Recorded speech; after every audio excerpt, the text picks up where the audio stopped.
This is the Senada Saber Pro. It was created to be the SUV of e-bikes. In fact, on their website, they call it a perfectly designed sport utility e-bike. It was designed for ultimate utility and all-terrain capabilities, but at a value. We're gonna see how good this bike is, but before we do that, let's jump to the oh so satisfying unboxing.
Ooh, that's a nice gray.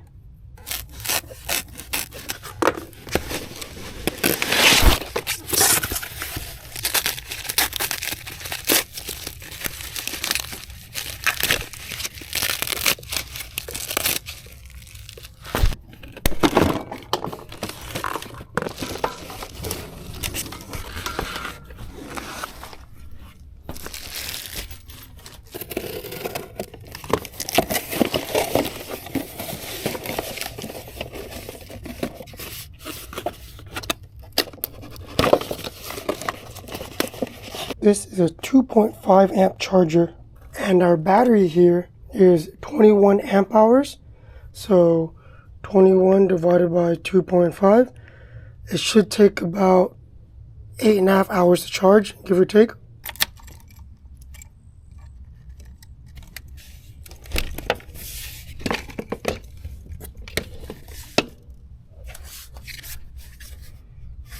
Senada, check that out. That's really cool. I think it has these grooves right here so that you can put like a GoPro or a DJI Action 4 camera or any action camera that uses these little mounts. Inside our box of goodies, it comes with a whole set of Allen keys. That's pretty cool.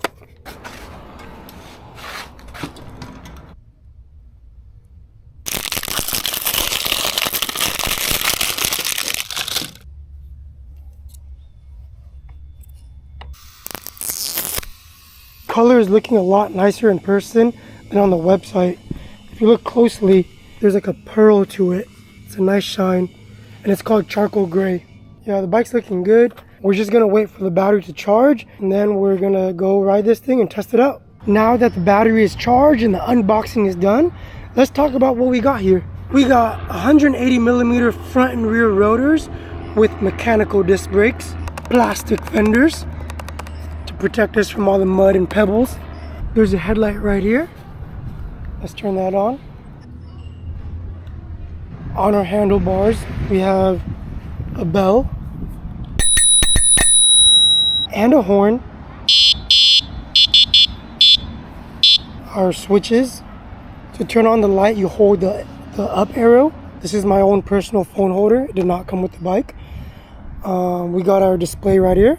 We have a Shimano 7-speed, a kill switch, which is nice to have when you want to move the bike or get on and off. You can hit that button and it'll prevent you from whiskey throttling. A half twist throttle and some pretty soft leather-like grips. We got some front suspension. It's adjustable. It says preload over here and a lockout function right here. Not bad. I do have the seat to the lowest setting. The height recommendation for this bike is 5'6" to 6'6", and I am 5'5" and a half. But with shoes, I'm 5'6", so I barely just make the cutoff. And I sit on this bike just fine, especially if I just do the one-legged lean. I keep both legs down. I am on my toes. I believe my inseam is only like 28 inches. Now let's get to the juicy part. The battery. There is a lock and unlock keyhole right here. And this is a 48 volt, 21 amp hour battery, which is 1008 watt hours. So this controller is a 28 amp controller, right? And it actually pairs pretty well with this bike because this bike only weighs like 78 pounds with the battery included. My Anioki AQ177 Pro had a 25 amp controller, but that bike was over 100 pounds. So this bike with this controller actually feels pretty good. They say it has 95 Newton meters of torque. And when I first took the bike for a spin, it actually felt pretty torquey. Our bicycle seat over here has some springs on the bottom and a reflector. And it actually feels pretty soft. This is one of the better normal bicycle seats that I've been on. We do have a long rack over here, which would make sense because this is a utility bike. And it says right there, it can support a max of 25 kilograms. And according to Google, 25 kilograms equals 55 pounds. Attached to the rack, we have a brake light and turn signals. It is during the daytime, so it is a little difficult to see, but I do like that it's not just blinking. It is I don't know how you call this, it moves. In the rear wheel, we're gonna have our hub motor. This is a 1000 watt motor that peaks at 1200. I feel like the standard for most e-bike motors is 750 watts. So it's nice that we have 1000 watts right here. All right, without further ado, let's go take this bad boy for a spin and test out its top speed and do a little hill climb test. All right, now that we're on the bike, let me give you guys my first impressions. This bike, man, this bike is pretty big. It does feel like an SUV. These tires are 26 by 4 Xiao Yang fat tires, and they definitely put some height on the bike. But it feels pretty good. I've never ridden on 26 by 4 tires before, but they eat up the bumps pretty well. I am a bit lean forward because the handlebars are low, but it's not too far away from me, so it doesn't feel bad at all, even with my short T-Rex arms. Like I said before, the seat actually feels pretty comfortable. I'm pretty sure I can ride 30-40 miles with the seat no problem, but we'll test it out in my next video when we do the range test while we do DoorDash and Uber Eats. Let's go over the pedal assist speeds. I'm currently on pedal assist 1, and I'm riding at about 6 miles per hour. All right, let's bump that up to pedal assist number 2. Okay, number 2, my GPS says we're going about 12 to 13 miles per hour, and the display is showing about 11 to 12. Pedal assist number 3, 18 miles per hour on the GPS and 17 on the display. Oh, they're both showing 17 now. I'm not pedaling that hard at all. Just a little bit of input with my legs. All right, let's go pedal assist number 4.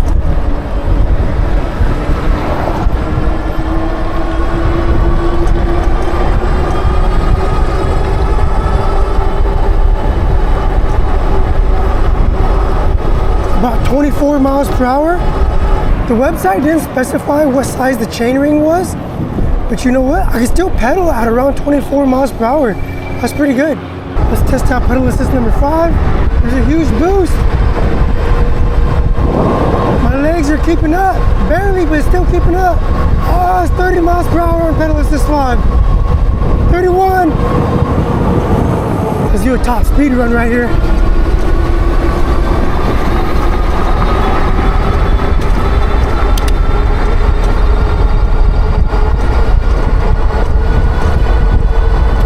Miles per hour. This is throttle only. 29. 30. Yep, it's staying at 30. So Senada's website is right. They list it as a 30 mile per hour bike, and it can reach 30 miles per hour. Let's see how many rotations it takes for the pedal assist to engage. So it's about half the rotation. That is one thing I do like about this bike. The pedal assist engages pretty quickly. The last bike I was on, I had to do like 2 or 3 rotations to get the pedal assist to turn on. This bike is way better. One thing I noticed is that there is a little lag in the throttle response. But once that throttle kicks in, you can feel that torque. It just wants to shoot you forward. Watch my wrist. I'm gonna crank that throttle and there's gonna be a little lag in it. See that? Throttle and then go. It's like a half-second lag. It's like the opposite of the pedal assist, because the pedal assist kicks in like really fast compared to other bikes. We're currently on our way to one of the biggest hills in the Long Beach area, and that hill is called Signal Hill. It's actually not in Long Beach, it's in a little city called Signal Hill. That city is like an island. It's surrounded by all of Long Beach. And that's the hill, guys. Look at that car climbing up it right now. It's so steep.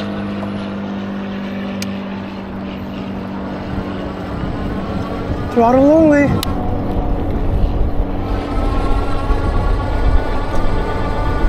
It's climbing up, it's climbing up. We're at 16 miles per hour, 15, 14, 13.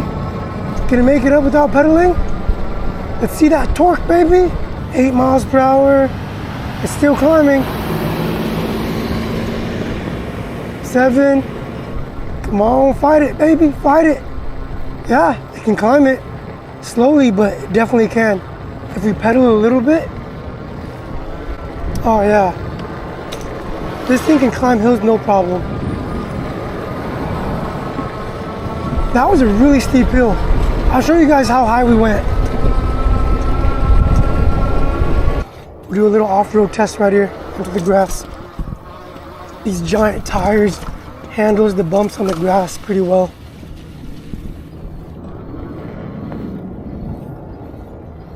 Look how much we just climbed. You can see the Long Beach and LA ports over there, where the ships are coming in. And from a distance, you can see the water. I didn't think this bike was gonna be able to climb that hill, but it did. I guess that's what you get with the peak power of 1200 watts. Now that we're done with the hill climb test, we're going back down the hill. But let's test out those brakes.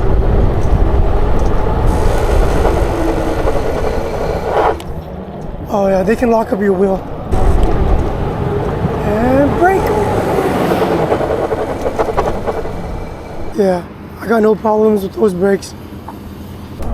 Earlier when we were on that hill, this is what we were looking at. This beach right here and those ports and that ship.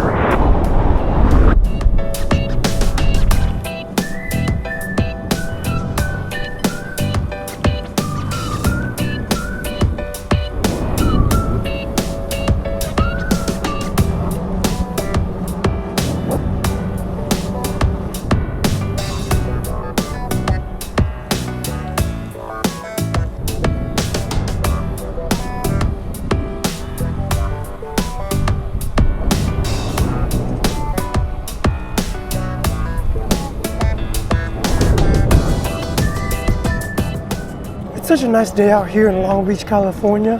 Not too hot. Then again, it's only 10 a.m. So it'll probably heat up some more later. There's a little mini hill climb.